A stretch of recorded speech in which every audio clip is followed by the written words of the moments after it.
Hey yo, what's good, y'all? SOS Wrestle Talk back at y'all once again for more pro wrestling news coverage. This time we have G1 Climax Night 9 and Night 10 taking place. So we had a lot of stuff go on this weekend. I normally was trying to get these shows, one at a time, but family stuff took place. I had a loss in the family, so I'm combining these two shows. So I got, like I said, Night 9, Night 10. We're going to go ahead and talk about it. If this is your first time checking us out, please be sure you like, share, subscribe, all that good stuff, man. Please tell a friend. Tell a friend. That subscription price is free $99. It won't cost you anything. So let's go ahead and let's talk. Like I said, G1 Night 10, Night 9, Night 10. Let's talk about it. So Zack Sabre Jr. on Night 9 was able to close in on the top of the B block, where there's now a 7-way tie with 8 points in all. After getting the victory over the United Empire's Great Khan via submission, he got that victory via modified armbar. A hair over 20 minutes right here. That was the main event for Saturday's Block B action in Hiroshima Sun Plaza. So other Block B results that took place, we had Shota Umino getting the victory over Yoshihashi, with a second chapter. About 13 and a half minutes was that match. Shingo Takagi got the victory over El Phantasmo with the Last of the Dragon. About 14 and a half minutes right here. Pretty much effectively eliminating El Phantasmo from G1 Climax action. We got the Alpha, Konosuke Takeshita, getting the victory over Jilla Maloney with the Raging Fire in about 14 minutes right here, picking up 2 more points.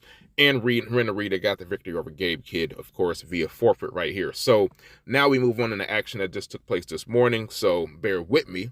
Says we all know Tanahashi, if you hadn't seen it in the news, he was closing in on his 100th G1 Climax victory, sitting at 99 right here. So this morning, he was able to get his 100th victory, defeating Yoda Tsuji with a high fly flow, which is considered an upset if you ask me. And that was the main event this morning's G1 Climax Block A. It was held at Fukuoka International Center in his 23rd participation in the G1 Climax tournament. That is very impressive here. So also that took place today, semi-main, we had David Finlay getting some payback, disposing of his former Bullet Club counterpart, Evil. This is a hard-fought match right here. He got the victory with the overkill, about 10 and a half minutes, following the Shillelagh shot. So it wasn't almost, David Finlay had to give him a little bit of comeuppance there. So in the other results in the Block A, we had Bolton Oleg defeating Callum Newman with the Kamikaze. Little under 11 minutes right here.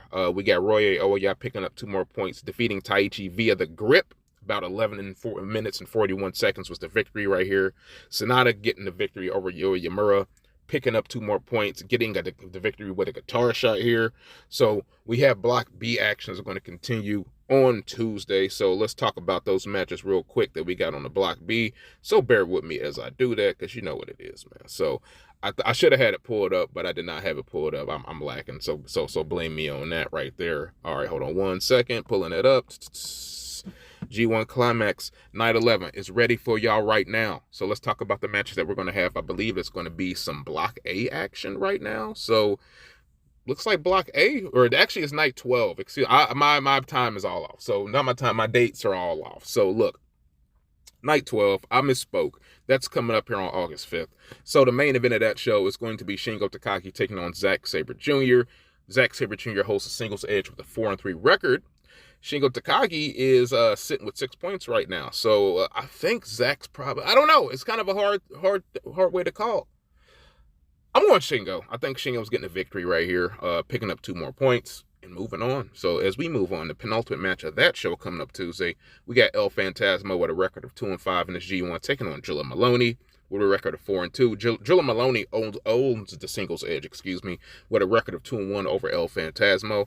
I think even though he's eliminated from the tournament, I think he's going to get a little measure of revenge on the Bullet Club War Dogs, and I think he's going to get the victory over Jilla Maloney right here. So I got El Phantasmo picking up the dub, and we're going to move on to more G1 action right here. So the next G1 match, we have Great Khan with a record of 4-3 right here, taking on Ren Narita with a record of 4-2.